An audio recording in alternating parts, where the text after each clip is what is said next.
Up, up, up, up, up, up, up, up, up, up, up, up. Alright, hello and welcome to anyone watching this, whether past, present, or future. And welcome to our 10th installment of our Pokemon Fire Red Poison Types Only run, which I probably should put in the title, because I guess I forgot that part. Whoops. Now all of China knows. All of China knows which Pokemon game I'm playing. They'll no longer be in mystery. They'll not know if it's a ROM or not. Ooh. Sorry, I rearranged my desk earlier and I'm trying to find a pen that I fidget with. Found a pencil. Not quite the same, but might do. It's a different pen, might use that one as a fidget. Alright. So, yeah, last time we... Hi, Onyx! Last time we ended up doing a pretty big sweep of Sabrina, Blaine, and Giovanni. So tonight we're gonna try and ease a little bit of the Elite Four grinding by doing the Sevi Isles. By doing the Sevi Islands, we would... Again, we'd have a lot more trainers to deal with, a lot more trainers we can go back to with Versus Seeker, especially now that they'd be like scaled up and the like. And yeah, I'm just really excited for it because again, it's gonna help just a little bit with the big Elite Four grind, which I don't know if anyone's familiar with how I was like. With the last time I did Elite Four grind, last time I did it, my wrist hurt really bad on Fire Red, and I feel like it's going to be equally not as intuitive for Poison types because Elite Fours not the Elite Fours, the Victor Roads really like their ground and rock types, which aren't really that good for our toxic boys. Also, hey Ray the Cutie, how are you doing? We're about to start the game. Oh, I should probably turn off nostalgic Pokemon music, parentheses, thank you for 1K by Stellar Chic. And I should probably turn on the video game.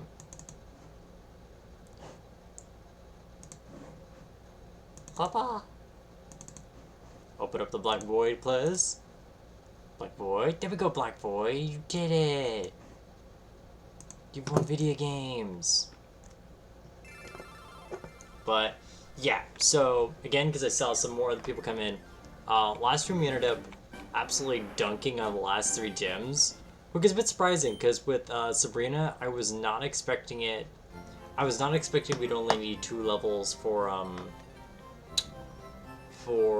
Peeps, but now we've got all the badges. We took out sorry, wires are everywhere. You clean things up, things become a bit more of a mess. But yeah, this is our party right now. We took care of Sabrina surprisingly quickly.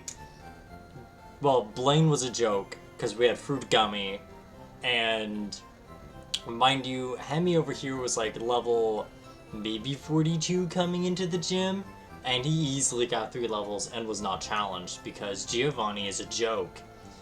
Like, he doesn't even have a Rhyhorn. He doesn't even have a Rhydon. And he's a mob boss. Why doesn't he have a Dawn Pokemon? It was level 50. It could be so strong.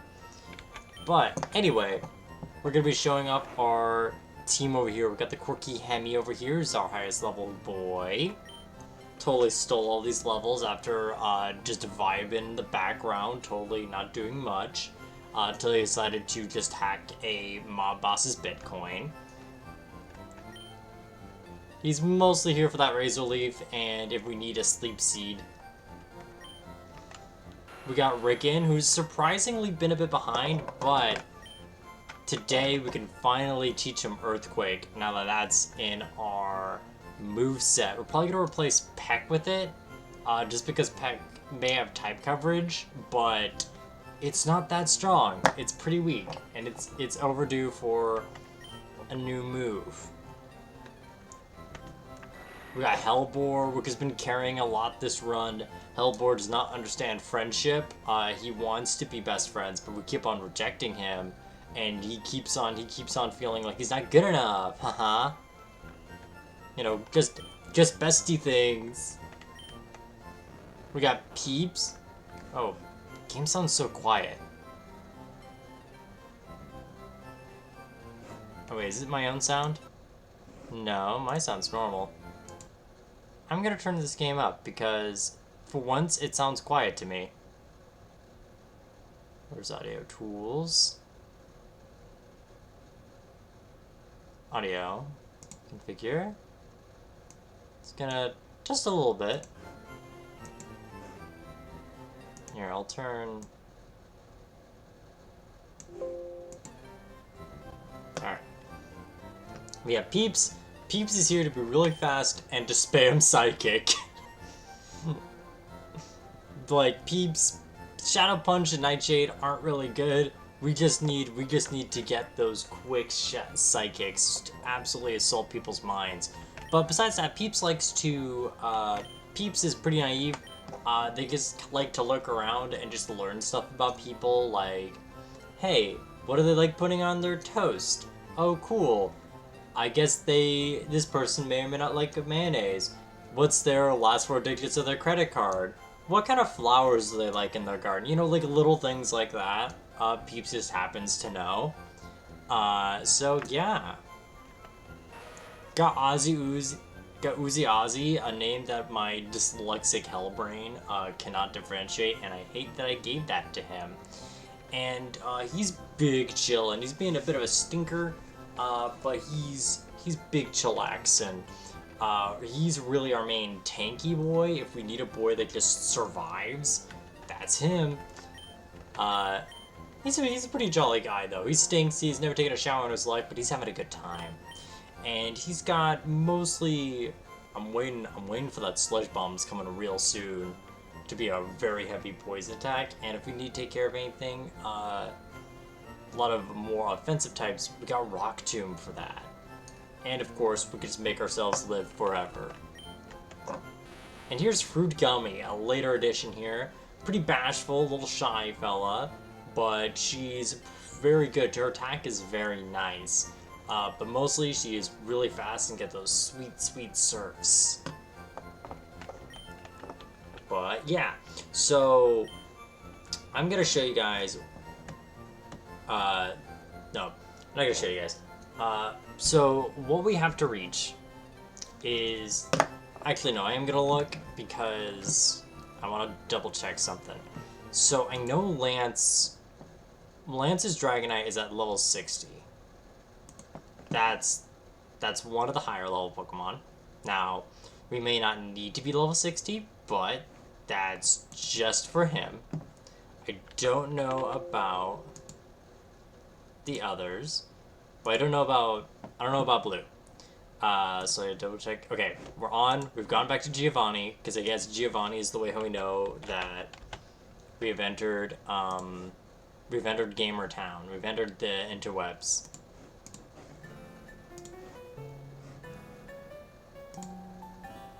Alright, so let's look at what his levels are looking at. So, it doesn't really matter which one, just needs to be a final team. No, I just want to see his team. Please. Alright.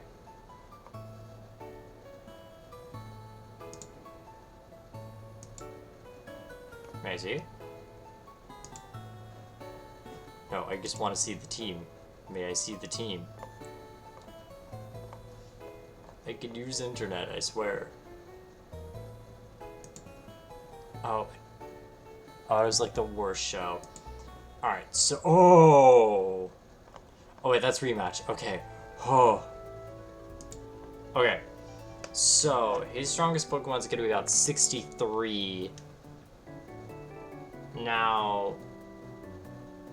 Here's the thing. If we keep if we keep Ozzy having Rock Tomb, we could just demolish Charizard. Because we got a heavy physical attack, we got good special defense, so we really wouldn't have to worry about Fire Blast that much. Fire Spin's not going to be that bad. If we want Acid Armor, we have a bit more survivability with Aerial Ace and Slash. Not worried about Rhydon, because we know even if we were several levels lower, we could just sweep Rhydon very easily.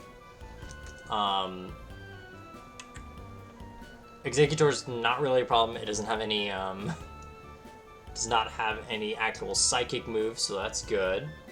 Hi Zaria, how you doing? Just to catch you up, we beat all the last 3 gym leaders in a surprising sweep stream. And we're going to be doing Sevi Isles, and I'm just looking at what our goal has to be, because I'm now just kind of conceptualizing that, the last monotype run I did was Pokemon Platinum with fire types only, and I sure did have a real nasty grind with the fire types that really burnt me out. So I am kind of just like planning myself and sort of seeing where I have to go to. So I think if I have my Pokemon around level 60, that should be perfectly fine. I don't think I need to get to level cap, especially with how hard-hitting Muck will be for Charizard. Rhydon's gonna be nothing. Peeps may have to be in the 60s to take out Alakazam, no problem. Just to outspeed, because I know we had to be a few levels higher than him. Pidgeot, I'm not really worried about. Pidgeot's more of a nuisance with Sand Attack, Feather Dance, and Whirlwind. Like, it really only has 1 attack. Yeah, I think the only thing that's like could be a problem is Gyarados, because our only real solution for Gyarados is I think Ricken, and Ricken is Shockwave, but he would go for a Hydro Pump there, and that could mess us up just a little bit. So yeah, we'll see.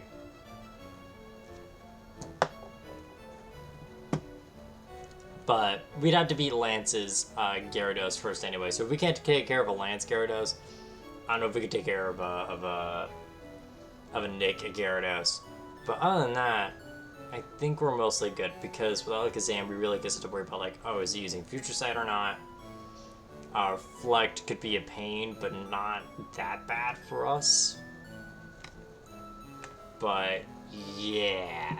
Yeah, I think we mostly have to get to, like, at least level 60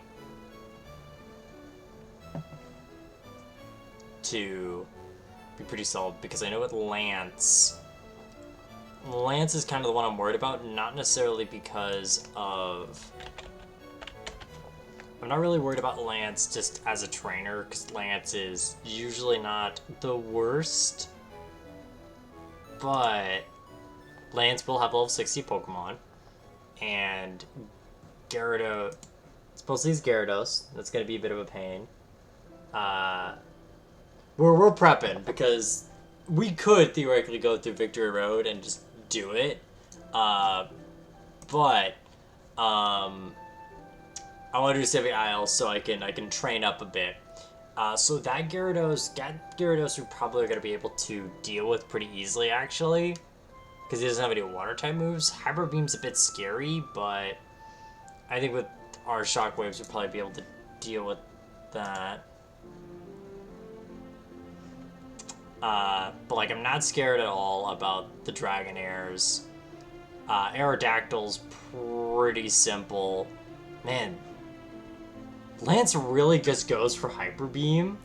Like, I get if it was Gen 1 where Hyper Beam could just sweep, but like this team's like goofy in how much it wants to go out of its way to just be like Hyper Beam.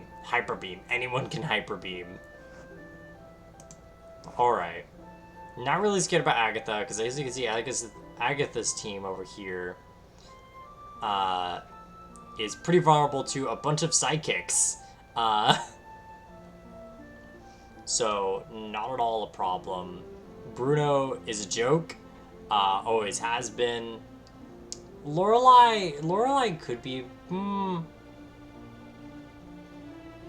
don't have thick fat on Hemi, so that could be a problem if we want to take down, like, say, Cloister or Slope, like a lot of the water types, because she's really a water type trainer. But other than that, let's see, because we'll also have Ricken, who can Earthquake a lot of these water types. And not all of them have really physical stats. Like Jinx would be demolished. Would be definitely outspeeding Jinx. Let's see, how fast even is Jinx? Oh, Jinx is a little faster than I thought, but definitely not. And that actually might be faster than I think.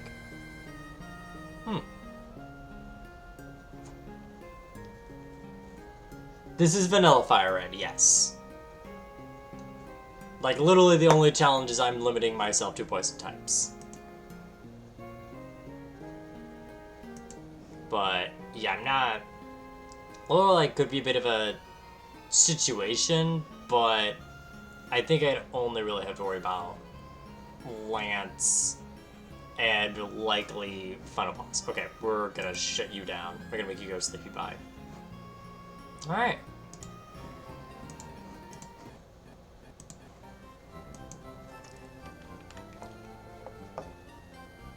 Oh, yo, you got a Meow Stick? Nice. That's because physical... Yeah. You see, it has just by type instead of by move. So it's kind of quirky like that. We're gonna have Ricken at the front because he's gonna be the one that needs levels. Alright, so are we already at Cinnabar? We're not, so we had to go to Cinnabar. Alright, but yeah, we're gonna be doing Sevi Isles to help with the grind. Next time we're gonna be doing Fire Road, we'll be doing at least Victory Road.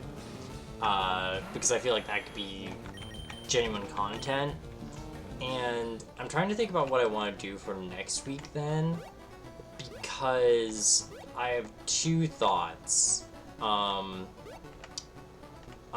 thinking either I might take most of the week off to try and do Friday, like next Friday, to do the poison type run, finale or hopeful finale, but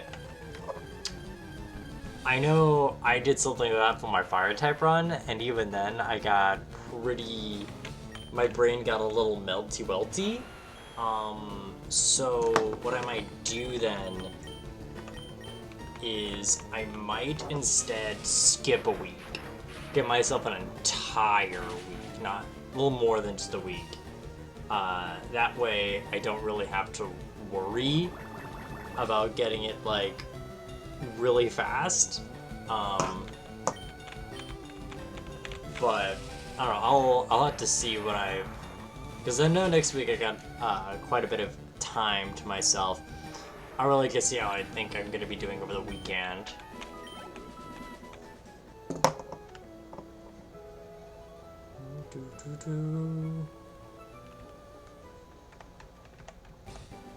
Because who knows, I might just be like on, it may be Monday, my third eye opens and I just go, I guess it's time.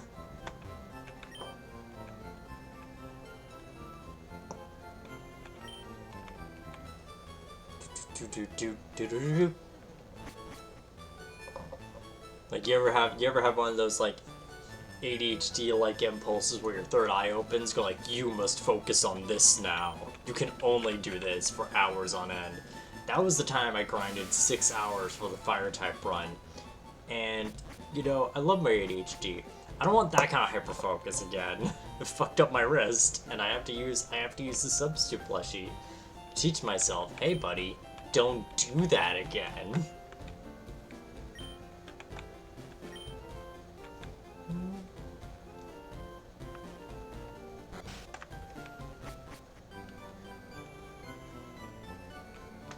Hey, Celio, is this like...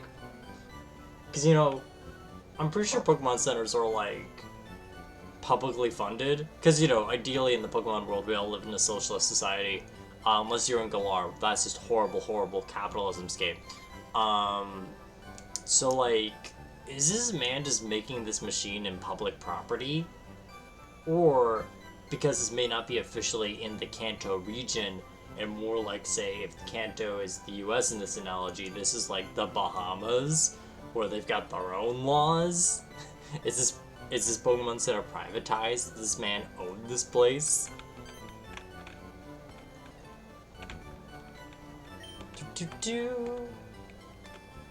Oh, he's a Oh, he's a computer. Oh, he's a nerd. Dude, you're like a nerd.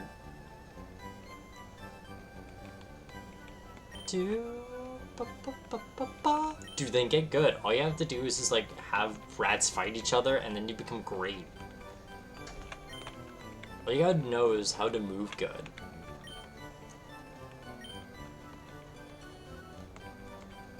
Do do do do.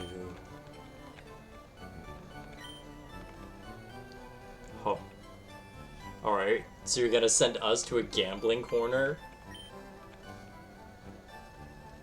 Alright, he has things for cool rocks.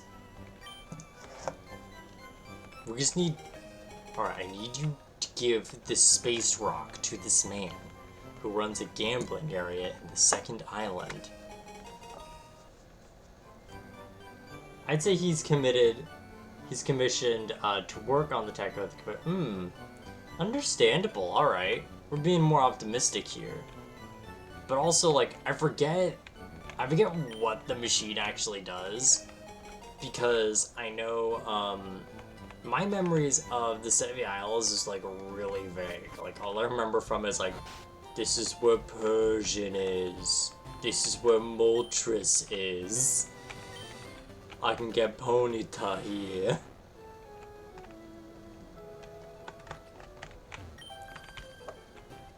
Oh, dude, then get out to go get some sunscreen and go inside. Also, I can't believe you instantly dyed your hair, Abigail. You were a redhead, now you're a blonde. This is heresy. Heresy, if you will. Oh, I should give you Earthquake, Rickon. We have that now. We have those tools to shake the earth with our grasping hands. These hands that looks like you're about to choke a man to death. Ba-da-da-bop.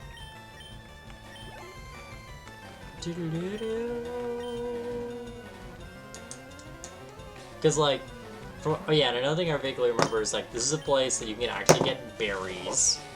Because, you know, it's Kanto. You don't normally have berries. I know you need, like, a ruby and sapphire for it to work, because, like, a cool nod, I know as a kid, I was pointing at it going, like, oh, that's the thing! That's, like, the thing! That's the thing of the other game a Pokemon has. I know there's, like, a Team Rocket plot, but I think that's, like, in post-game, where you have, like, people that would be in Gen 2, because, like, kind of a neat touch.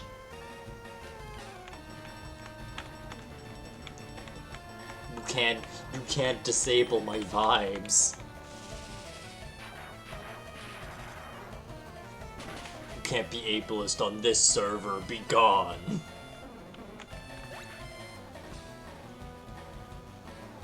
And you know what? I respect that, cutie.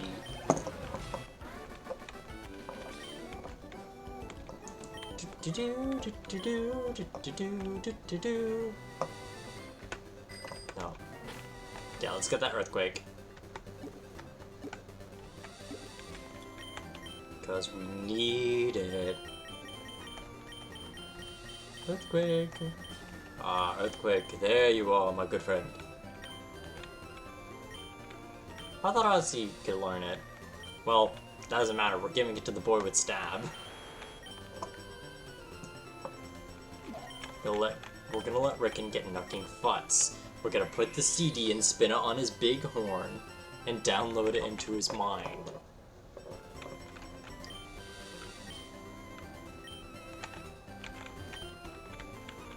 You know, I like to imagine I had this thought of, well, we know that, like, you know, TMs are usually, you know, they're usually like CDs and everything, but I'm trying to imagine, like, in Gen 8, they have TRs, which are, like, essentially, reusable, like, a one-time TM that you can buy throughout the region. And I like the idea of those essentially just being weirdly edible. Like a Pokemon could just eat a CD and learn knowledge. And with that thought, I'm gonna drink some water, Hell Knight, because you know what? Knowledge makes you thirst. Go in the library, but also bring like one of those really comedically large water bottles with you. Never know. Do. Yeah, I want some exercise. I want to yell at animals. Do.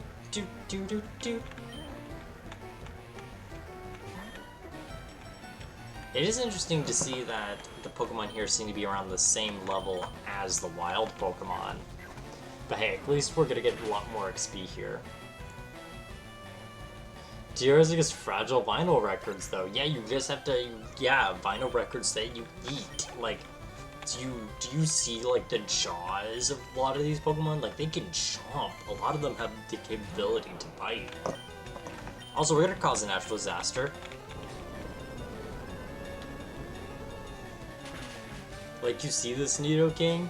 You think this Rick and Chad would not just absolutely chomp and launch a TR to get, their learn set?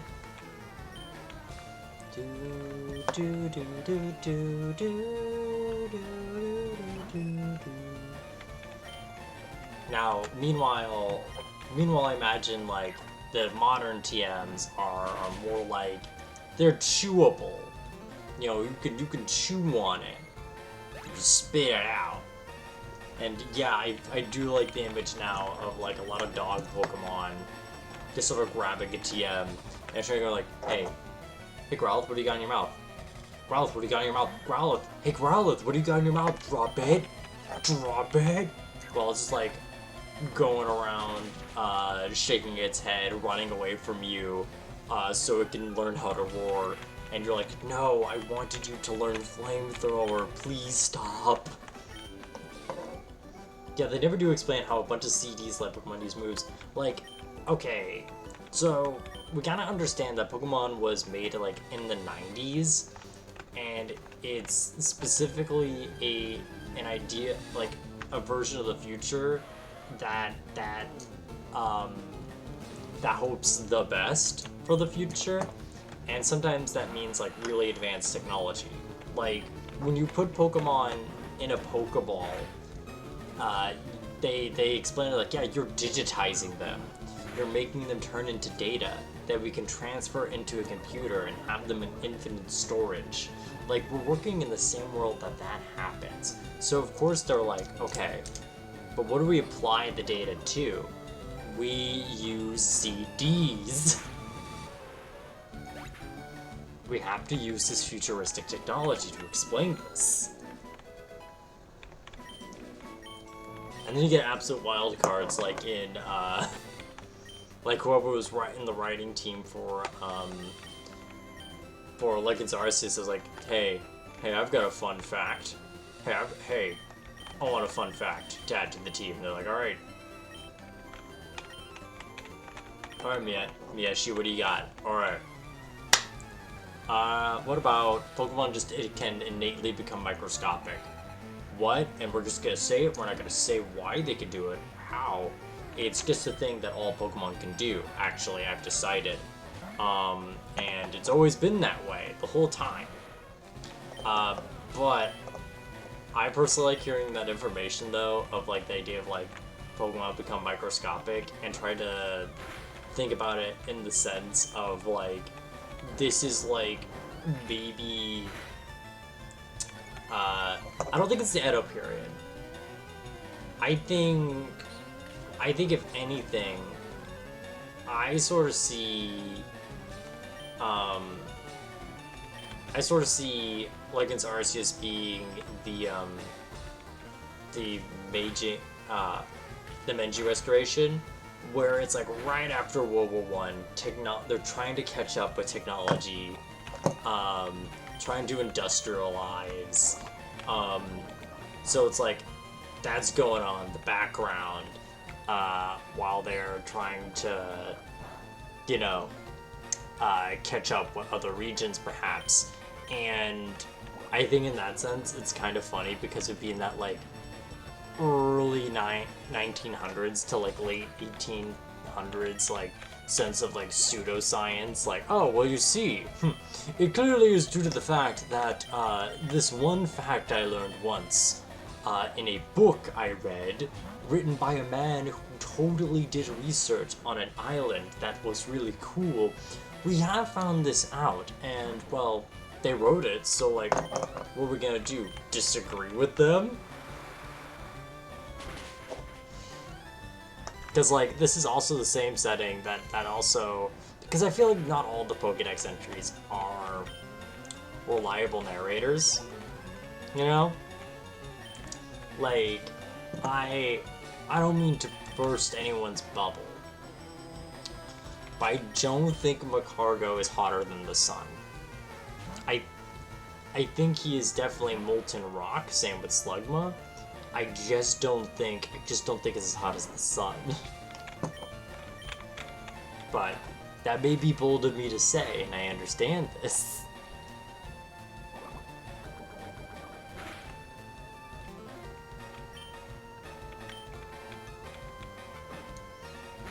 Yeah, instead it's like, I think... Ooh. You know, I'm also trying to think that... Because I know, like, Legends Arceus, that's written down by, like, a kid, right? It's written down by, like, maybe a 12-year-old. And the more they know, the more they write down and learn about the Pokemon. So I wouldn't be surprised in earlier games, where the idea... The concept seemed to be less,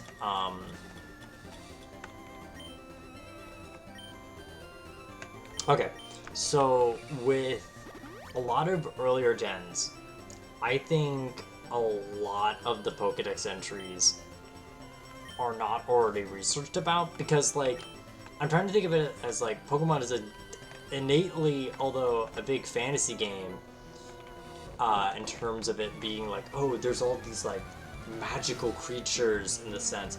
It's very much in a sci-fi setting, if that makes sense. Like, the world itself is magical and mystical, but the people now are scientific and studious. So because of that, it creates a bit of an interesting dichotomy, because I think something that'd be really cool to explore when we get to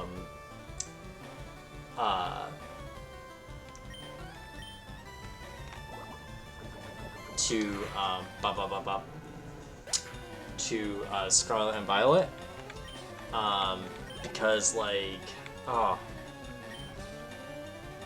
that's a good theme. But anyway, what was I thinking here?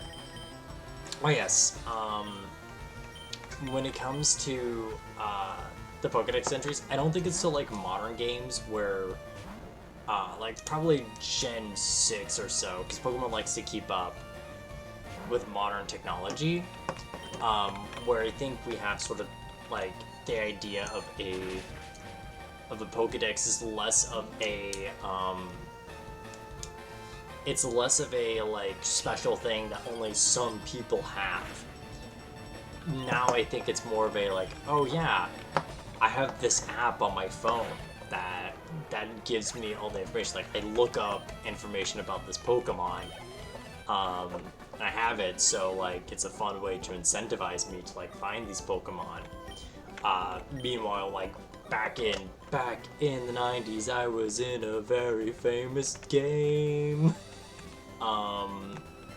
where then I felt like you probably did have to catch it and, like, put in facts that you've learned or something. I feel like back then it may have been, like, a mix of some Pokemon having pre-established, like, entries by, like, the professor if they, like, researched that Pokemon, and some you had to put in yourself. Oh no, you're right. I do think they're supposed to be written by the professor guy. That is true.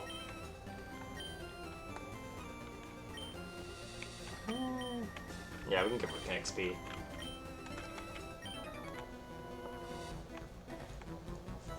I took a break from swimming only to have a challenge. Have you challenged me?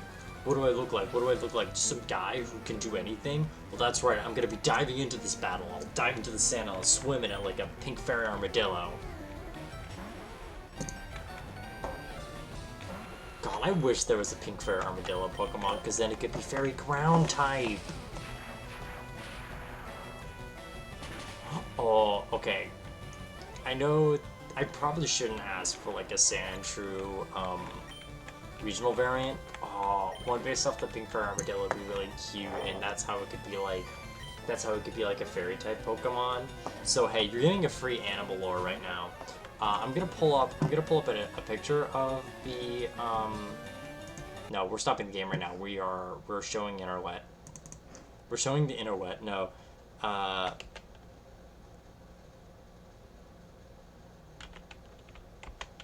Come on, Giovanni. Please. Alright, I'm showing you Pink Fairy Armadillo. Because I love this little guy. Pink Fairy Armadillo. Look at this little man. Look at him. He is... Oh, I gotta turn on some music here. This little guy is very small. It is the smallest armadillo. Here's it to scale on someone's hand. Wait, is there a better picture for it? A little bit of a better picture for it. The pink fairy armadillo is the smallest armadillo in the world. It lives in Argentina. It is very small. The reason why it's pink is because the veins make it just... There's just a lot of veins behind the shell, so it just appears very pink, and it shows that it is nice and healthy. I know you don't see it. Oh no. Okay. Okay. There he is. Here's the pink fairy armadillo. Look at this little guy. Look at how small he is. He's just a funny little guy. He's just a funny little Argentina guy. And they apparently are excellent diggers. Like, they're described to swim in the dirt. I think that's really cool. And they're very cute, very adorable, but don't bring them out of their natural environment. They like it very dry, and if you mess up that, it really harms them. So I guess if you want one, you just have to live in Argentina. Oh, do I have like, is there like a GIF? Is there a GIF of him digging? Come on, move, schmove. That's it, little guy. Go, go, go. Go for it. Come on. You can do it. Absolutely love him. Absolute legend. Let's see, can we get more? No, it's the same footage. Pokemon. Ah! Yes. Yes. Oh, I love all of this. Oh, I love all of this. Look at these guys. I'm so happy so many other people thought about this. Yes. This is good. This is good. Man, that's a weird armadillo.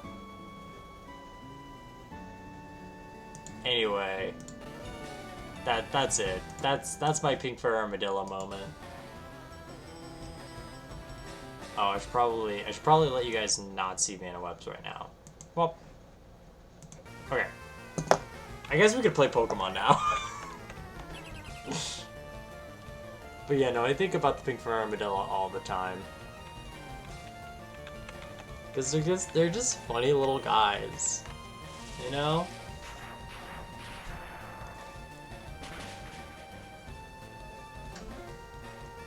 But no, I'm glad. I'm glad a lot of people just have, you know that like idea of postmodernism where nothing's original, everyone's had the same thought. Well, you know what? I'm glad about that. Sometimes that's a good thing. Sometimes that just means I don't have to do it and I can already find it.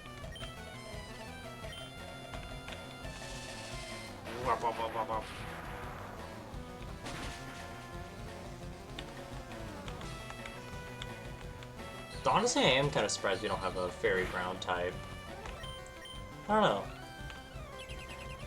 But then again, I guess we have a fairy grass type, which sort of covers that idea of like sort of down to the earth and nature. But it's also Bullman, because when playing X and Y, I sure was not expecting Flabebe's line to just be pure fairy, because it sure does seem like it's trying to be fairy grass, but it's like, no, it's pure fairy. It's gonna be our example of the pure fairy Pokemon, and then you look at like Surpluff and like Spritzy or whatever, and it's like, man, these are full fairy types, I guess. Like, they're kind of based on like food and stuff, but like they're pure fairy. I understand you don't want Ralts in that because Ralts is very psychic and is a Pokemon from past gen. But like, let's see, you have Klefki. Well, I guess because Klefki is like fairy steel, they don't want that. And it's a single Pokemon. It doesn't have an evolution. I'm trying to see what other fairy Pokemon that I guess Kerbink. Well, you have Diancie. That's legendary. Okay, I guess they're like, well, we only made one pure fairy Pokemon that's like new to the game. We haven't done anything to like spice things up. We've only got this.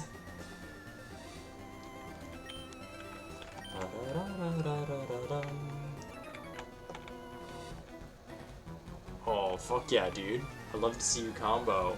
I'd like to see you are you Wombo and combo?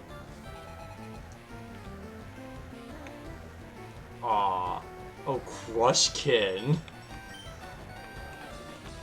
That's a good combo. See, okay.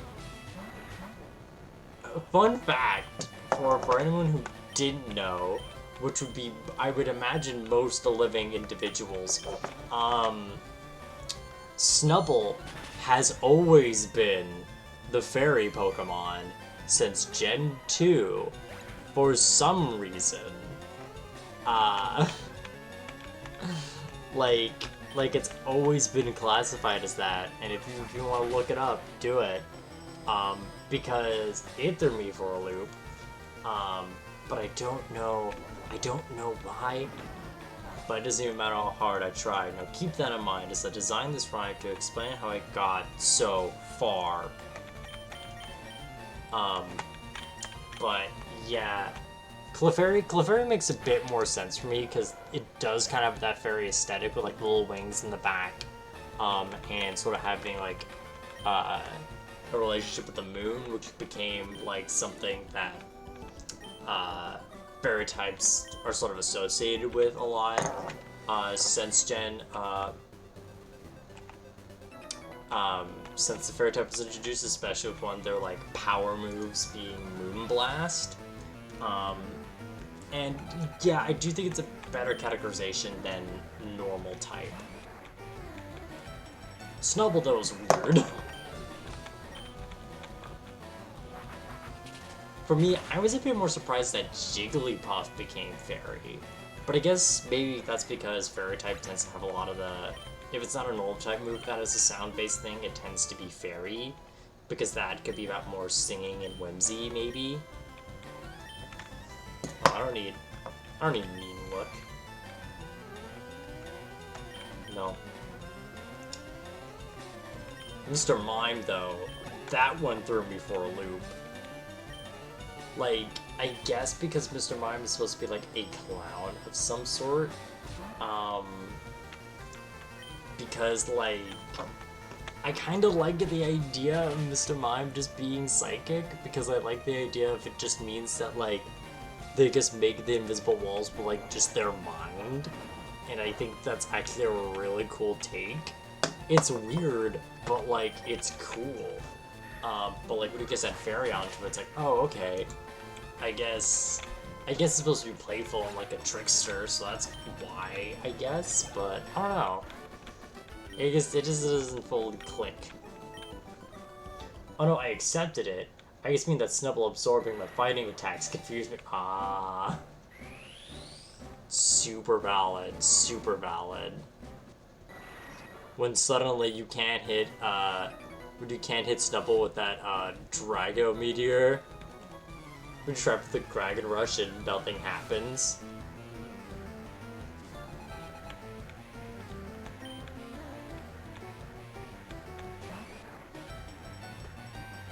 Dude, I wonder how educated a lot of trainers are about types. Because I feel like with some fairy types, I don't think a lot of people make that assumption. Like, for example, I think if you had like a direct, like someone who's like, yeah, I'm from Sinnoh, and I hiked into the caves out from Orberg to go to the Wayward Cave, and I found this cool like Gibble thing, and I'm gonna have it evoke its draconic rage on you, and then you get out your dog. Your dog absorbs it. Nothing happens. The land shark is in fear. The bulldog has all the power.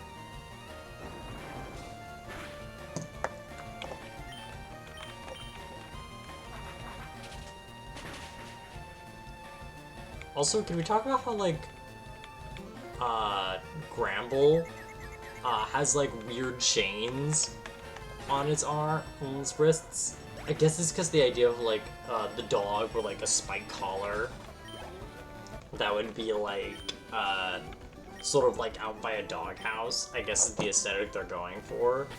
But, like, it kind of makes it feel more like it's been arrested, like it's committed a crime.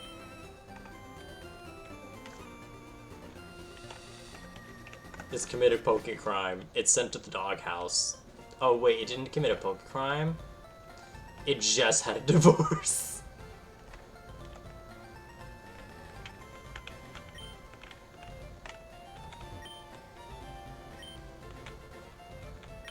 Do, do,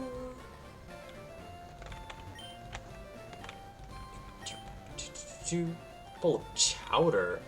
Wait, do you eat the bowl of chowder? Oh, okay. This is an alternative way to warm you up. I was thinking you had chowder while you were bathing in a hot tub. Because I would have questions. Because, like, one, out of all the hot things to have while also in a tub, or in a steamed environment, why, in particular, chowder? That just sounds unfun and too chonky. I would honestly prefer something more like, I don't know, a drink or something. Maybe like a hot chocolate. Maybe even a soup. Here's one. I think Mr. Mime is fair because, yeah, no, I do think it's because of the clown vibes. Yeah.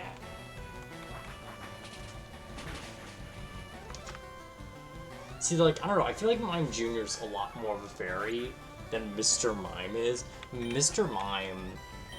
Mime feels more like, what if Peter Pan did grow up? That's the kind of vibe, like, Peter Pan grew up, and it's just going, no, I didn't. I don't know what you're talking about. Fairy clowns, alien clowns, I mean, what's the difference, really? Dude, so when are we getting space clowns? When are we getting the space clown Pokemon?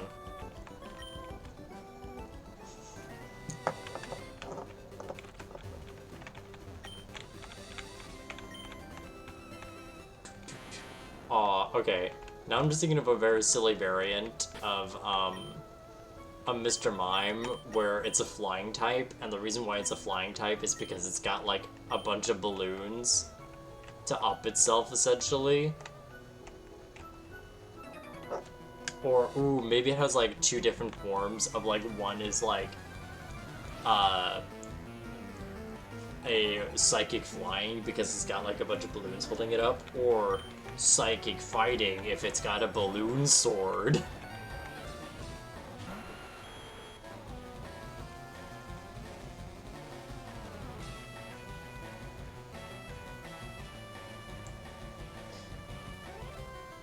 Wait, oh yeah, no, there is killer clowns from outer space. That exists.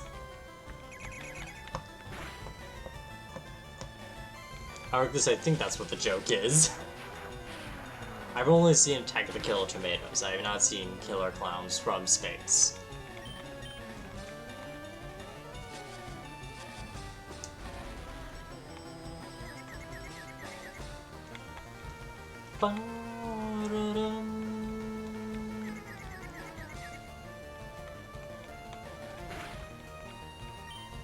Do do do do. It's an okay horror movie. See, I thought it was a joke horror movie, like how, again, Attack of the Killer Tomatoes is.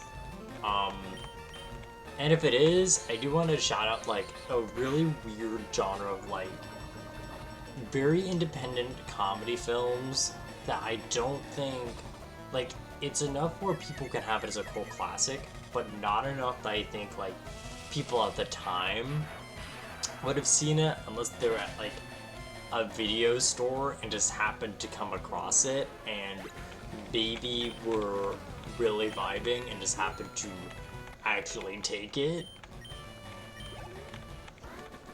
and just kind of think about it. Because, like, oh, okay, you're thinking, okay, alright, see, I haven't played Ultra Sun and Moon. I really only recognize the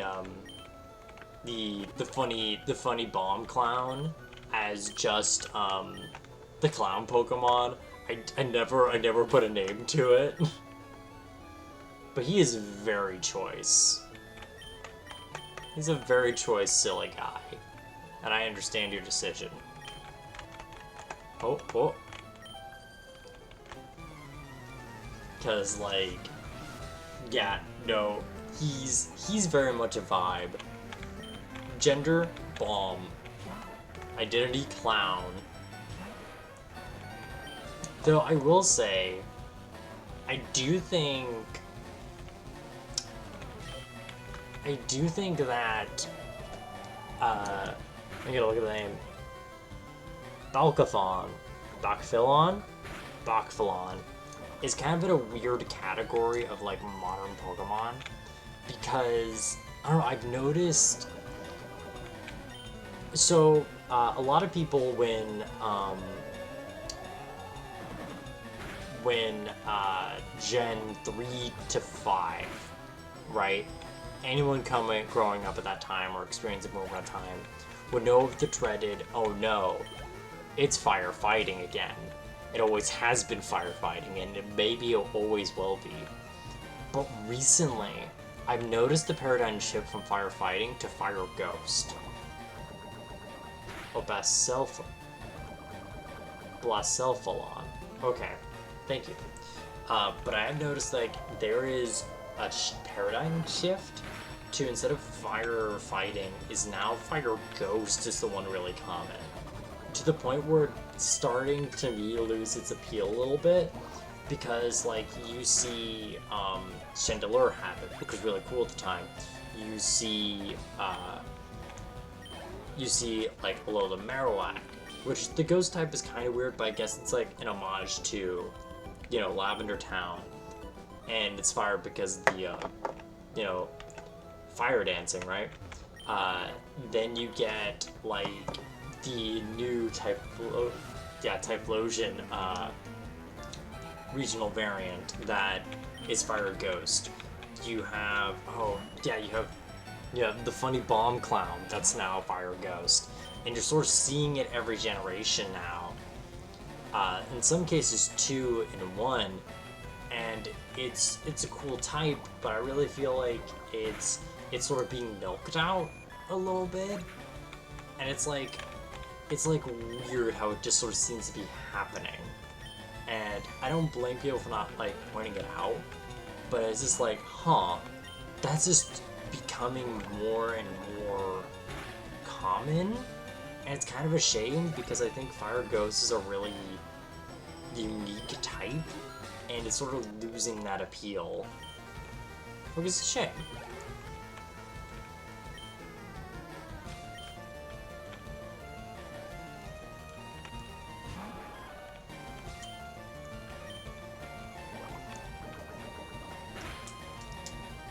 Like, I feel like if you have any other types to go, like, why isn't there, like, a Fire Grass type Pokemon? Why isn't there, like, a Wildfire Pokemon, essentially? Or a Pokemon based off, like, Fireweed or something that's, like, Fire Grass? Because I really like the idea of, like, you know, just natural fire. I do not speak Spanish, Deadmon. But I'm glad you stopped by. Hope you're having a nice day. We're just doing some Pokemon Fire Red with Poison types only. We are currently doing the Sevi Islands, excuse me, because last stream we surprisingly just swept the last 3 gym leaders.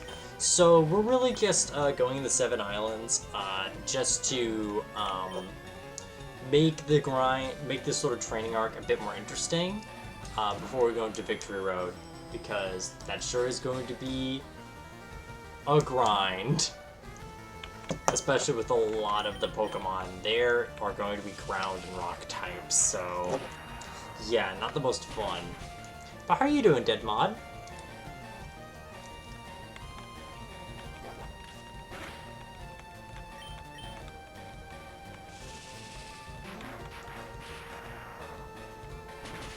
Blast and Kefalion. Kefalion? Kefalion. Spiel. Oh wait. The Spellion. Huh. Because I guess that makes sense if it's German for play, but I don't know. I don't know funny clowns. I'm sorry to say, I may have done alright in wizard school. I've not done the Bard College as clown college. Which, fun fact, is basically a rejected D&D class. So if anyone doesn't know about how D&D sort of makes their new classes and races, what D&D will often do, or Wizards of the Coast, the people who make it, they will release a thing called a UA.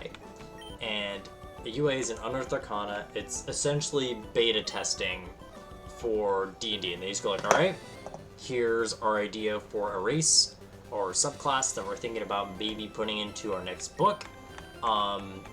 Fuck around and find out how it plays and if it works. If so, give us criticism and we'll try to make it better. One of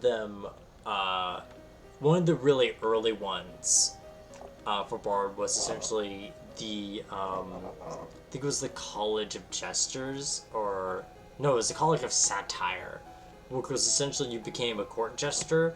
And I think the reason why they didn't do anything with it is because they really busted the they essentially made a bard with rogue movement, and they're like, oh no, he's too powerful. I don't want to learn how to explode, thank you. Rocket Man. Hi. We're here. We'll try digging here. Oh fuck, they got admins. They got administrative power.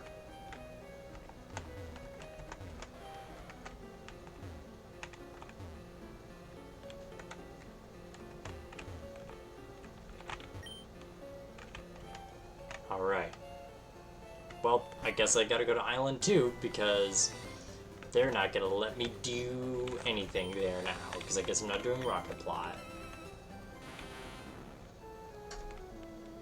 Do do do do. Do do do do. But yeah, no, sometimes with UA you get a lot of like fun ideas that like or like that you can't wait to see in a book. And then there's some where it's like, and this was in a book. Or this was in a UA. We don't talk about it anymore. And you know, sometimes that's okay. Like for example, one thing that UA tried to do was something called it was a wizard subclass called like onomancy or something, which is essentially the idea of like playing around with true names. But from what I recall, now again, this is from like memory, so I could be very wrong, but I remember it being really busted because its whole thing was essentially like, alright, you learn a creature's true name and you can fuck around with them. And like, that would be really cool if they didn't just make it very complicated. Like, not a fun complicated, just like a real, alright, you have to sit down and really think hard about how you can actually do this logistically. And it's like, man, if you really want to learn names, like, just be like, hey man, you have to work for the Book of Vile Deeds or something to get them demon names. Or you have to do some fae favors to get these fairy names. You can't just find them out through magic. That's not how magic works, actually.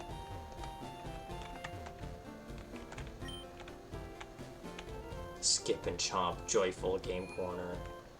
I don't think I could ever do this one because I think there's only a lost cable, like link cable. Well, that's a Losseret. Where's that Losseret gone to today? He's always bringing me lunch every day, right about now. Okay, is this the one with the forest? Do do do do. Or is that Island 3? Do do do do. Oh, I like. Okay, her name's Lestel. Alright, that's cute. Huh? What is this game corner? It's clowns. Dude, this guy just brought his whole ass bike.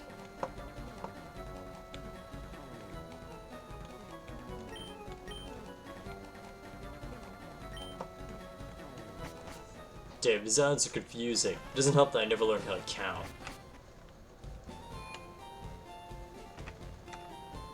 Do, do, do, do. Okay, I think this one's really only here for if you want to learn... Yeah, if I want to learn the ultimate move, like a stab hyper beam for my boys, but I don't really need Frenzy Plant.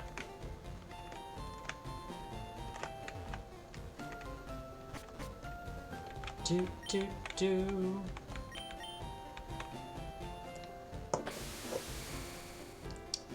Yeah, let's see, what's another UA that...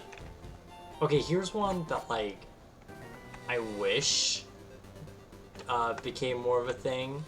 So, there are... Of course it's Sorcerer ones.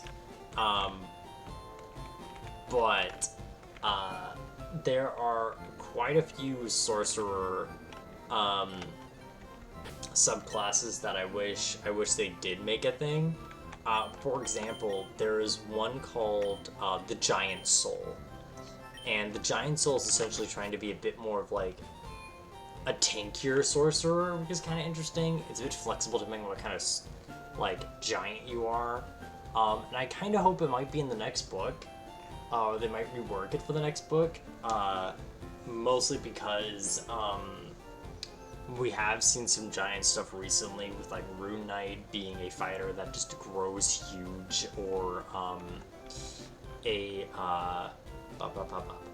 or like the new like giant barbarian that just becomes like massive and gets to toss people around, or the druids that get to summon dinosaurs. So like hopefully we can get like giant sorcerer back to be like a tanky spellcaster that could maybe be physical.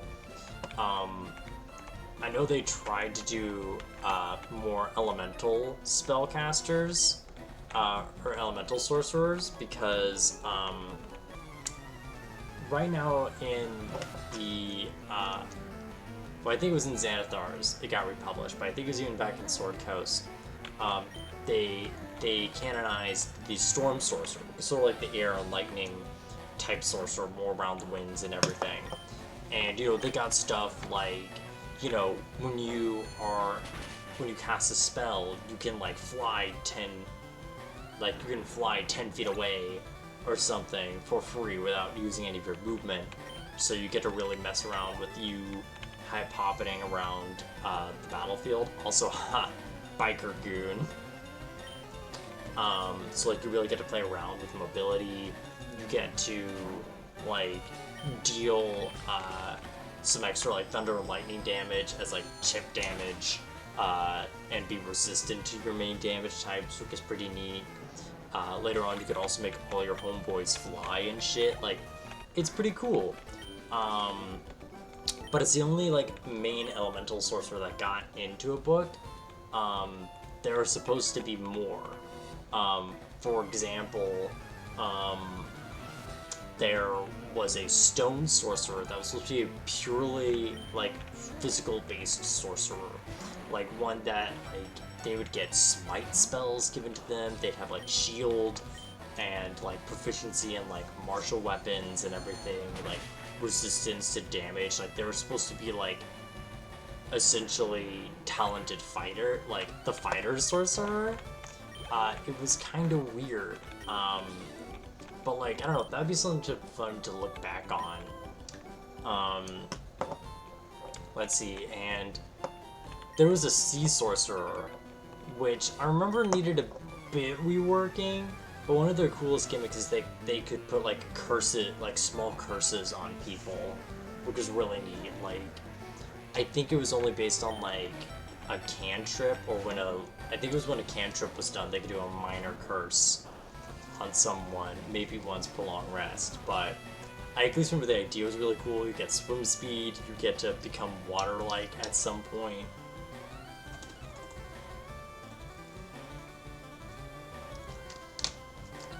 That was neat. And I know there was 2 fire-based sorcerers that were in the UA. There was like a Phoenix Soul and just a pure Pyromancer. And I remember both being okay, but they fall into sort of a trap that I see some game design sort of falls into, especially early D&D, where they don't really have all the sort of full picture of what they want a class to be mechanically. So they were like, well, sorcerer's the DPS one because they can cast the most spells. So I guess we gotta have them just do more damage. Like little chip damage based on charisma and everything. It's like chip damage isn't bad. Like adding more damage on something isn't bad. But like, I don't know, I feel like you could have more fun with an element other than just like, well, this is fire. It's the damage type. It's the type of spellcaster that would always do damage, actually, I've decided.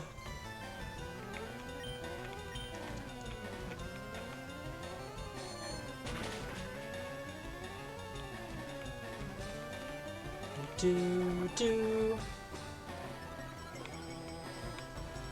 do do do do. But no, I've been really excited because I know a lot of the UA recently, like over the last 2 years, have been stuff that's very much a, hey, this likely is going to get into a book. Like, you may see some that you'll never see again, like Onomancy. There was like, I think it got adapted to Cleric, but there was originally like a Circle of Twilight for Druid, which was all about being a like playing on the strength of Druid being very supportive and offensive, like balancing that nature. I remember it being kind of wonky from memory, but I feel like that got transferred to Twilight Domain Cleric, which is one cleric I would just not recommend, not because it's stupid good, but it's like stupid, but it's like very niche in how it's really good, and it's like not really fun. Because like the big thing about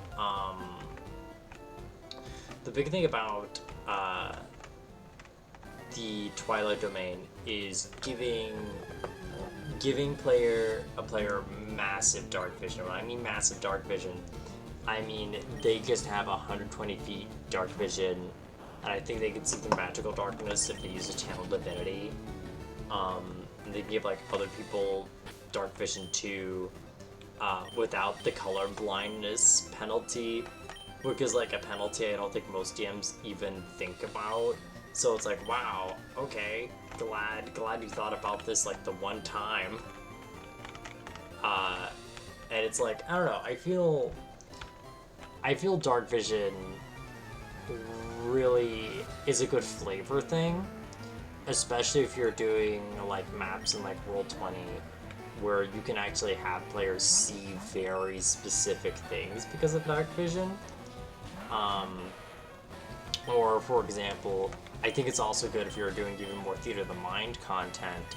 It's really good for just adding flavor of like, hey, no one else sees this, but you see this, or just describing how the darkness is and using the other senses to describe the environment or whatnot. And I feel like just have like stupid good dark vision that you can get to everyone else, it kind of takes away from what makes dark vision special,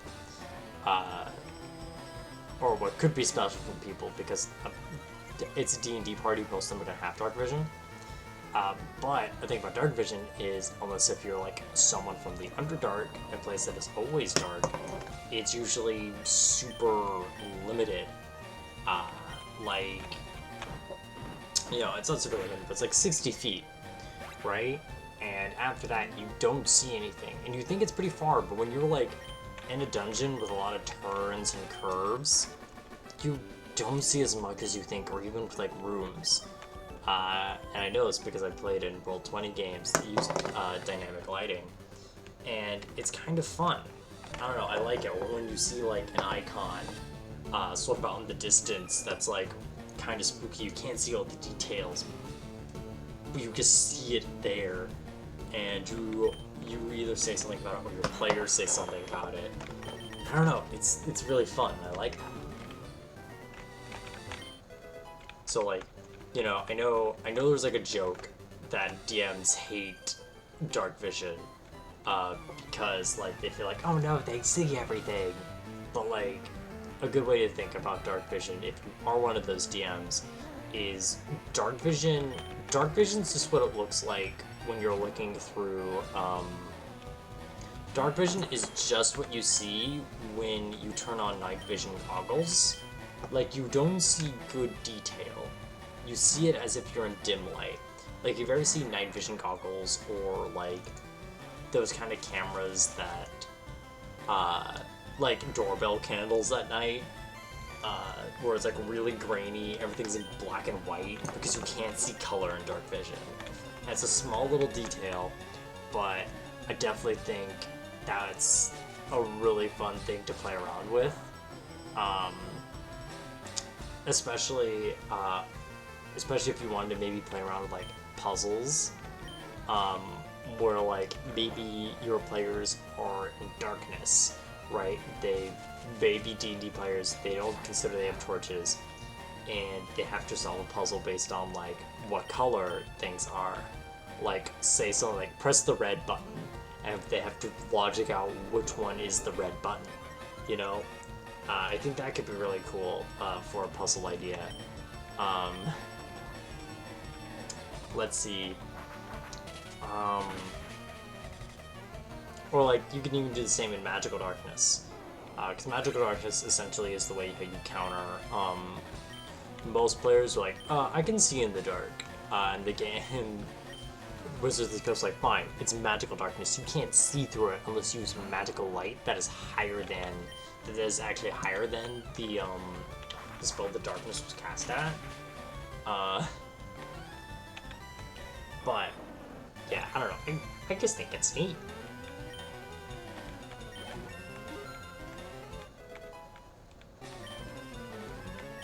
Do an Aeron? Oh, dude, I'm gonna catch that. Wait, I don't have any Pokeballs. Hold up. I'm going on my own Twitch. Wait, did he just leave? Okay, no, he's still on. Okay. Game is frozen, I know. But it's worth it, okay? Gonna mute that so I don't hear myself. Come on, shop. I have Pokeballs. Okay.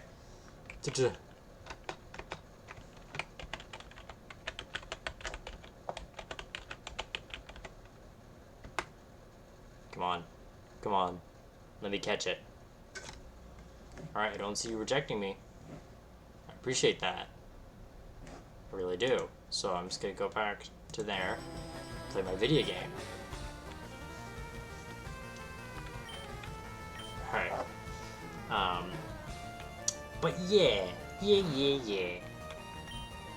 I know I've been sort of craving and doing something a bit more D&D related to the channel. That's more like casual stuff, because like, yes, I got the funny rock boy.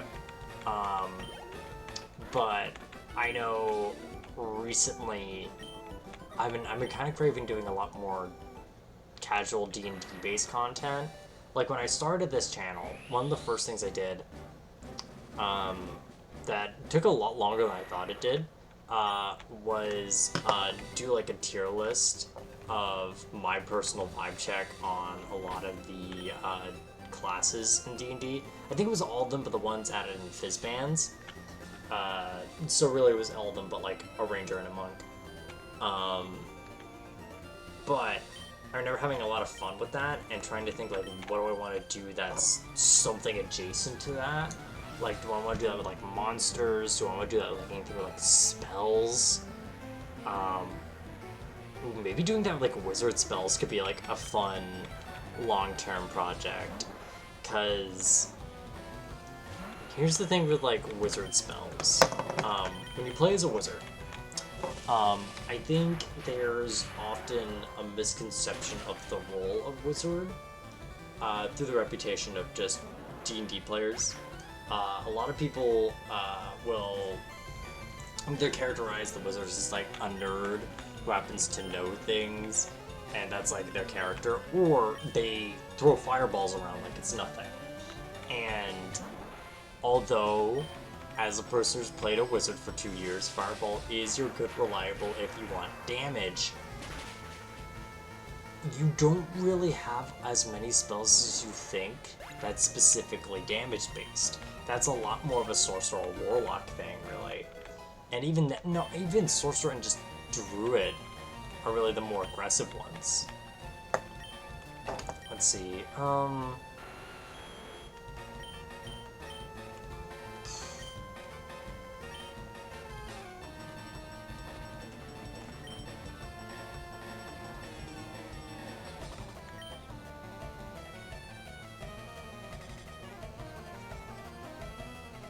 Yeah, we could have that to counter psychic types.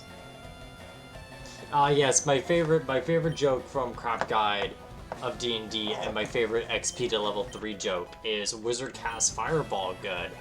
And like, that's great. You know, funny joke. Everyone clapped. But I just think that the real appeal of wizard to me when playing it over 2 years, and like when I pick a spell, was never necessarily, oh, what will do the most damage? Because yeah, sometimes a thought got into my head, but you gotta consider how wizard is designed.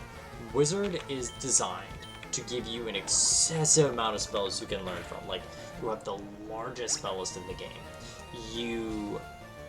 As you play the game, when you level up, you get 2 freebie spells per level, which is a lot. Most people, if they're spellcasters, only get 1. But not only that, you also can buy other spells. Like if you see a spell book or if you ever get a scroll, you can buy that. You have to go into the D&D rat race and actually care about money. But if you do that route, then you are really picking up spells that you realize, oh, that would be really neat for me to have. You are more of a utility caster. Even when I was starting to play this wizard over 2 years, I'm very thankful that our DM did this. Instead of starting at level 3, he started us off at level 2. And what that meant was I had to pick only first level spells for the first, like, small handful of sessions. And that meant I had to use spells I would never pick. Like, for example, something like I would never pick up Tensor's Throat, a floating disc, if I didn't play it then, or I wouldn't pick up maybe Featherfall or Find Familiar. Like, I wouldn't pick up these, like, more fun spells that I would just kind of have, especially as, like, a wizard just starting out. And I realized some of these spells I would use long term. Some spells I would just have, and it would be really if I just felt like I wanted to prepare it or not. Like, for example, Featherfall. Featherfall at the beginning of the game, surprisingly really good to have. Like, there was, like, for the first 5 sessions, I was using Featherfall pretty regularly. Like, rather if we needed to jump off a boat to save passengers that were falling out, I could do that. Or if I wanted to, or if one of our party members was, like, falling off a giant tree, I used Featherfall a lot. So, like, Featherfall is very situational, but very good when you need it. Especially because it doesn't apply to just you. It applies to up to 6 other creatures, which is fantastic. But yeah, just a spell like that. There's spells like, I mean, Magic Missile. If a wizard's ever doing DPS, it's actually Magic Missile, because Magic Missile is, like, that was my level 1 spell. If I ever was casting a level 1 spell, it was mostly going, okay, alright, I need to use a spell I don't really need a big investment in, but I need to do damage. Like, it's your good old reliable, I need damage right now, I'm gonna get some damage. And it will happen. Unless your motherfucker has the Brooch of Shielding, which is my favorite magic item. Almost as a joke, like if I gave someone like a magic item to be like, alright, here, for your reward, I give you this. It's Brooch of Shielding. What the Brooch of Shielding does is it gives you resistance to force damage, which admittedly nowadays it's becoming a lot more of a common damage type for enemies and the like. So now it's kind of actually useful. But at the time that D&D 5e came out, essentially force damage you'd only really see from Magic Missile or Eldritch Blast, maybe some very, very niche spells. So it was very much a, oh cool, I guess you have very limited resistance to a very rare damage type. I guess if you were a ghost, you would take half damage to staying in a wall. Let's see. But its other major effect is it made you immune to Magic Missile, as if you were protected by the shield spell. And it's like, that's great, but it's also relying on the fact that, like, yes, I have all these wizards with Magic Missile, and just go, no, you don't. Or even funnier, if you see a player that's really just going knocking futs on Magic Missile, and you just go, no, you don't. He's got a Brooch of Shielding. You can't hit him, actually. Like, it's so petty. It's so petty to think of that someone would have to feel like they have to go out of their way to include a magic item that just goes, no Magic Missile. No way. like, I feel if you need to use the item, I feel like it says a lot about how your game is going. I guess my other favorite in Jumping Crap Guide, Eldritch Base Blast. Oh god. Yeah, no, I mean, it's... I think it's kind of a shame that Warlocks kind of get reduced to, and then I blast. Because, like, Warlock is a weird class. Because, like, on one hand, Warlock is very flexible, and that's like a good strength of the class. But on the other hand, it also feels kind of confused in what it actually wants to be. Because how I kind of see it being is that Warlock, at first, I was thinking was more of a Gish kind of build, a character that's martial and magical. Because you can have a spell, you can have a buff like Pact of the Blades, you get like a magical weapon that you have on you and encourage you to be more physical. But if you play as rules as written, it doesn't help you to be physical.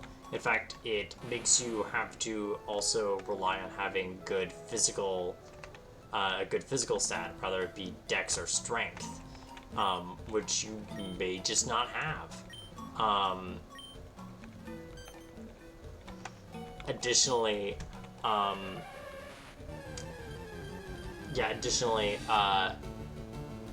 so it sort of makes like this weird trap.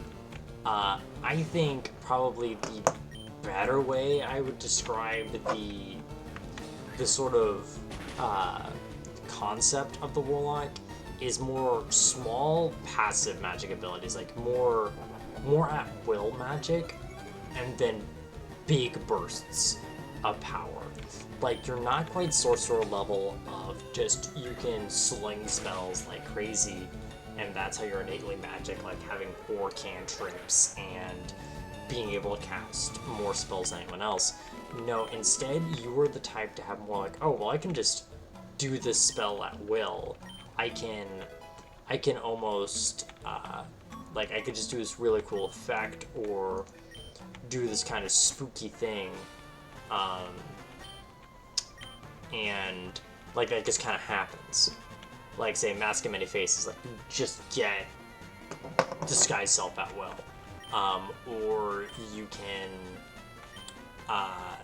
just kind of happen to see through walls.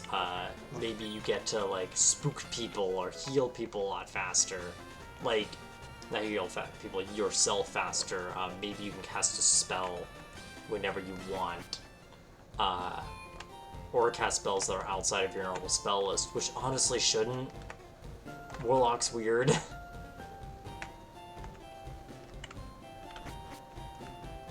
Because, like, I have a big critique on how there's some evocations that Warlocks get, right? Where they get some where you get a spell, right? You can pick an evocation to basically get an extra spell. And at first, when I saw it, I always read it as, oh, you get to cast a spell for free without using your spell slots, but you only get to do it once per long rest. And they were like, no, no, no. You get to use the spell slot to cast this spell, and you can only do that once per long rest. So if you're short rest, you don't get this back. So it's kind of weird, because some of these spells are, like, good if you got your one use. But if you just happen to only have, like, say for example, you got access to,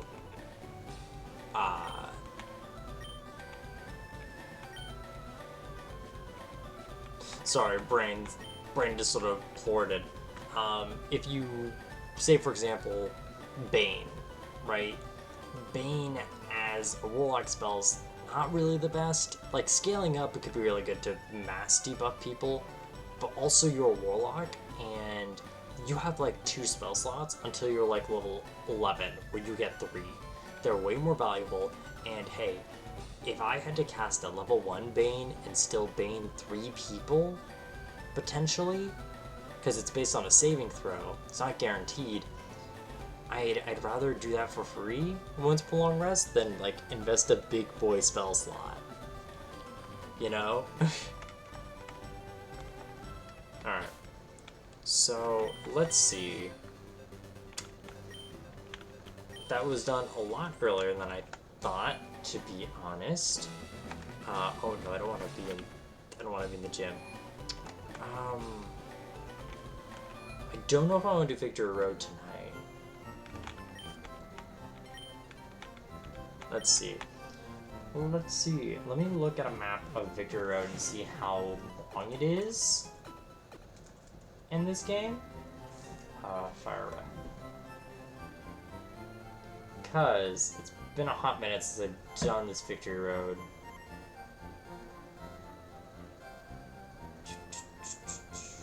And I'm just looking this up in my other magic mirror.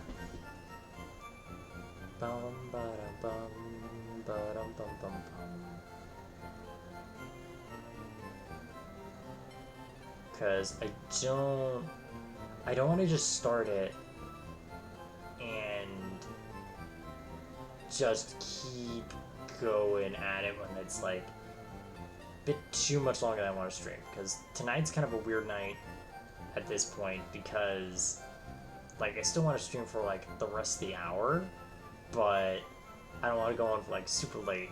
Okay, so there's that room, 2nd floor.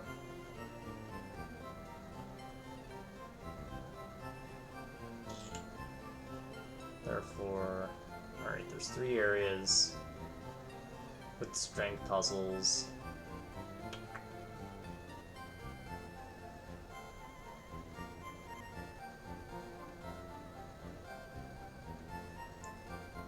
One bit of ice. I mean, yeah, I'm gonna buy all the healing items probably before I commit to doing Victory Road.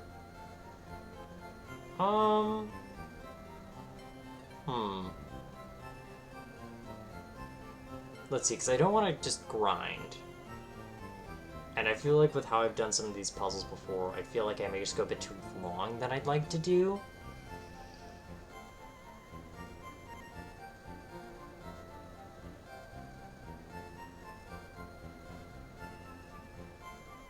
That is true. Yeah, you're right. I think I might just make my way to Victory Road and then end there. It would be a bit early than usual, but I don't know. My brain just does not feel. My brain just does not feel. It is in deprivation chamber. It is in space. It floats around and sometimes hits the corner of the screen, changing its color. Yo, we getting Tangela? Yo, it's Tangela hours.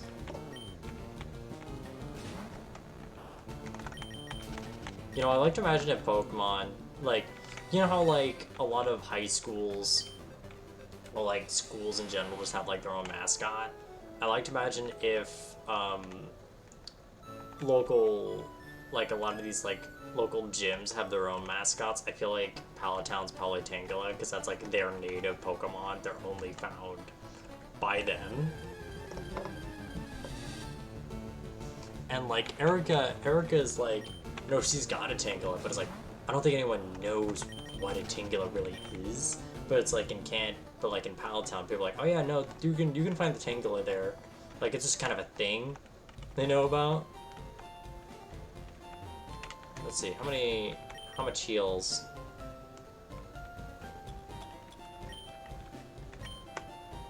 Alright, well, I'll always get there.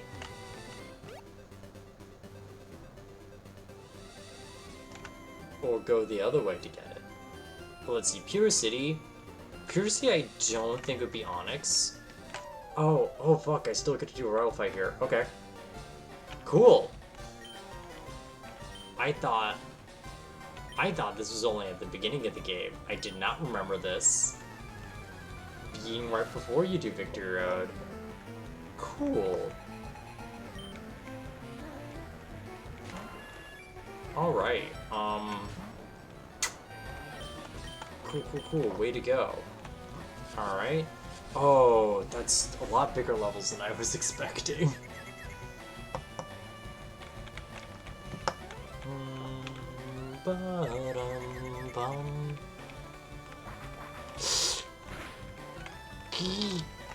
Okay. Alright, here we go. Alright, I was not prepared for that. Because again, I always remember this being like an optional fight, like at the beginning of the game. I don't know if that means you don't get this in other ones.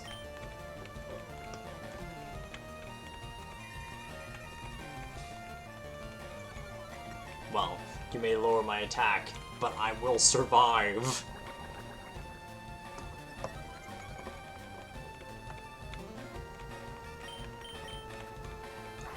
Let's see, how much is that to us now? Not that bad. This could slow Pidgeot down, too. Oof.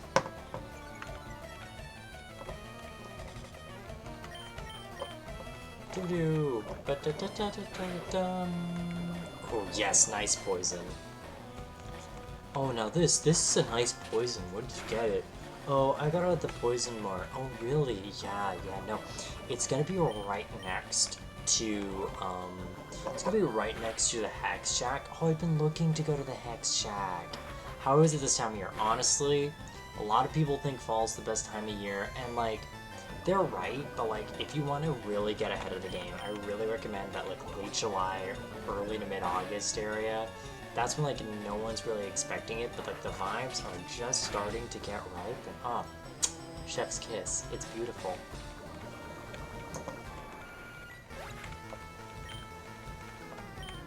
Bow, bow, bow, bow, bow, bow, bow. Alright, let's see if Peeps can outspeed this. Let's see if he'll, like... Oh, he probably is gonna go for Psychic, but I'm just curious if he can even outspeed.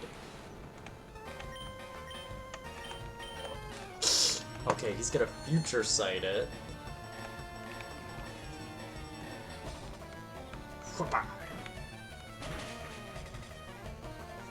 Oh! Okay. Alright, that's all we needed. Cool.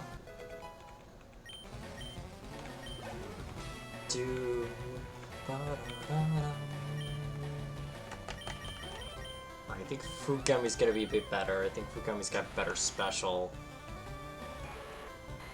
Yes, Fruit Gummy does have better special. So more likely to take that Future Sight.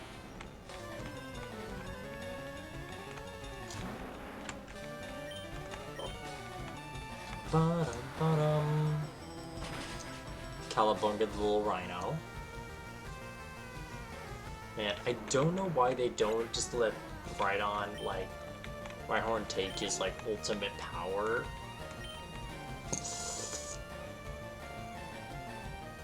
Okay. I'm gonna have Fruit Gummy take the Future Sight.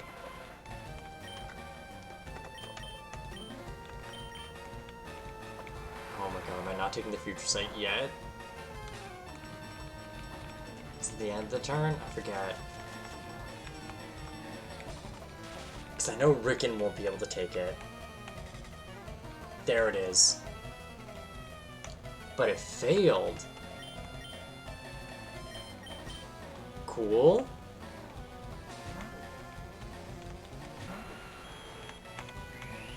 Oh no. It's okay, that's why we got Mega Horn. Scramble these eggs.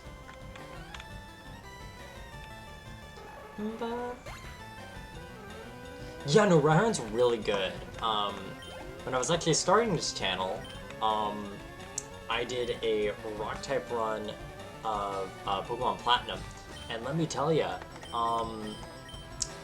he sure is. Ellie, my Rhydon, sure was one of the real MVPs.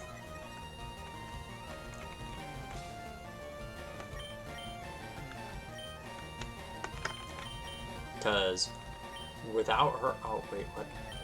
Cause like she was able to do things like Avalanche, tank really hard for being a rock ground type still.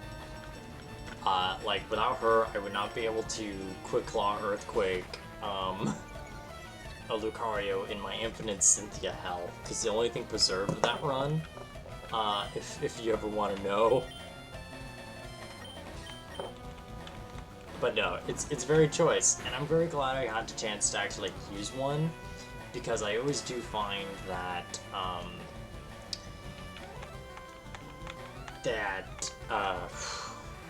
the Rhyhorn was never a Pokemon I really could like invest in, because I always found that like Rhyhorn I always felt like it leveled up really slowly, but I wanted to really try and grind, so. It really didn't feel like I could use him when I was like investing in a party, but when it's a rock type only run, they really shined. I think there's a difference gameplay wise, but it really irks me that dual types can. Oh, when it's like one is over the other sometimes for like no reason. No, that gets me all the time when it's like, oh, didn't you know? Didn't you know? They're actually more of a dark type than they are a fire type. I'm looking directly at Houndoom.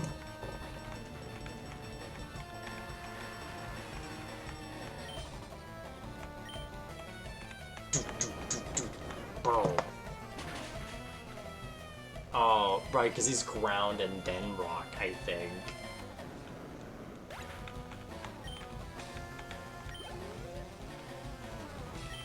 Keep you in.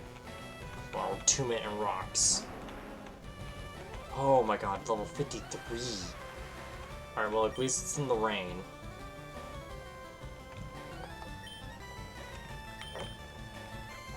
So it doesn't really want to use flamethrower. Oh no! Oh no. Okay. Duel of the Fates starts playing in my head.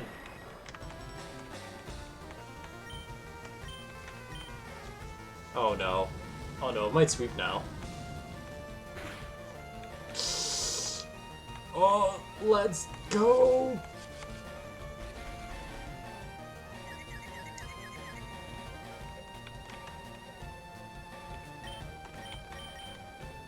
Come on, hit yourself.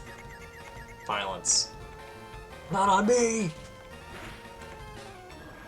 Call an ambulance, call an ambulance! But not for me!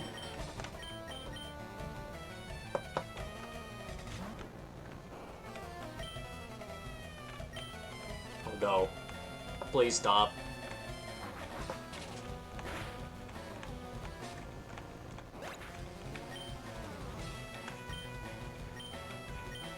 Okay, so... Okay. Do I have a revive? I don't think I do. I do not. Cool.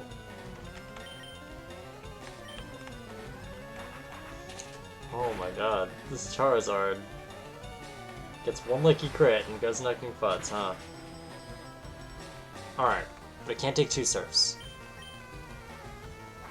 I think we can tank. Yes! Okay. Oh. Yeah, I think we really are gonna end it on this. Alright. Cool. So that caught me a bit off guard.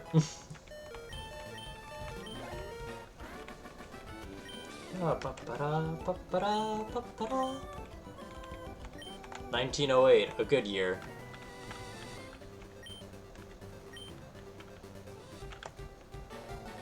Alright, that was actually really close, but more so because I kind of thought that was an early game fight only. I don't know if you fight him early, he doesn't show up here, but like, I know you can have an extra fight with him in early game if you go towards Victory Road. Alright, so yeah, we're gonna heal and end the stream.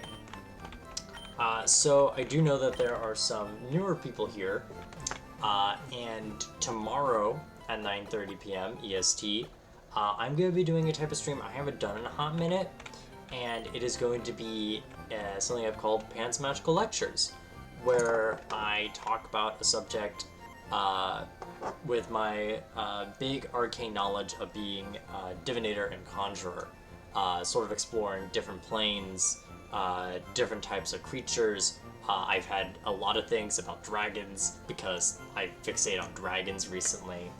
And tomorrow, we're going to try and get back on, try to do more Pan Magical Lectures through doing sort of Magic 101. What my goal is to do is sort of introduce a lot of people to what are necessarily the schools of magic, what do they mean, what can one achieve from them, what kind of methods of learning them can one do, rather it through be mundane practices or through you wanting to encounter very, very powerful creatures and contact them to learn. But yeah, it's something I kind of want to have fun and explore again, because it's been quite a few months since I've done a Pan Magical lecture, and it's something I think I want to do more of. But that is going to be tomorrow. Today we're going to finish a little early, and we're going to support funny little bard. Oh, they're doing the Skyrim again. So we're gonna be reading Osric Teller, Oseric. Osric. Okay, I think it's Osric. We're gonna be reading Osric Teller, who is doing a bard run of Skyrim. Now, Osric is a bard of his own. He mostly tries to read literary works like fairy tales and whatnot, and right now he's trying to do a bard run of Skyrim, which is mostly speech-based, and so that means probably buying and selling a lot of things. So why don't we support him in that speech grind with a little raid?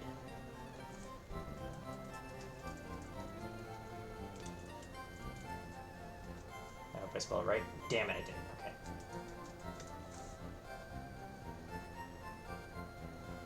Osric. Okay. Alright, so thank you for anyone who came by, whether past, present, or future. I hope you have a nice day or evening, and until then, I'll wish you a bye-bye.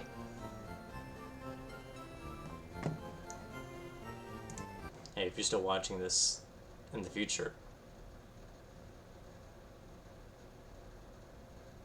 that's it, that's my message. I hope you got it telepathically, and goodbye.